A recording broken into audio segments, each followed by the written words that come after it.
Hi అండి, ఇక్కడ నేను వీడియోలో చూపిస్తున్న ఈ ఫ్రూట్స్ మీకు తెలుసా లేదా కామెంట్ చేయండి. అలాగే వీటిని మీ సైడ్ ఏమంటారో కూడా ఒక కామెంట్ చేయండి. నాకు తెలిసి వీటిని మా సైడ్ అయితే కొండ జానకాయలు అంటారనమాట. మరి మీ సైడ్ కూడా అలానే అంటారా లేదా కామెంట్ చేయండి.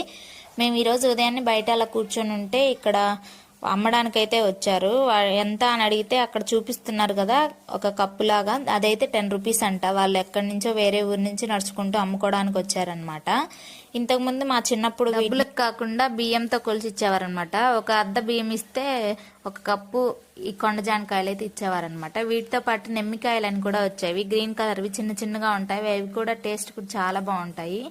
కానీ ఇవి ఇప్పుడైతే కొనుక్కుంటున్నాం. కానీ ఇంతకు ముందు అయితే మా నాయనమ్మ మా జేజయ్య వాళ్ళు ఉన్నప్పుడైతే కొండకు వెళ్ళినప్పుడు తీసుకొచ్చి పెట్టేవన్నమాట. చాలా టేస్టీగా ఉంటాయి. మామూలుగా ఫ్రూట్స్ కి అయితే మందులు వేసి పండి ఇలా నేచురల్ గా దొరికేది చాలా అరుదుగా ఉంటాయి. మరి మీరేమంటారో కామెంట్ చేయండి. వీడియో నచ్చితే లైక్ చేయండి. Bye bye.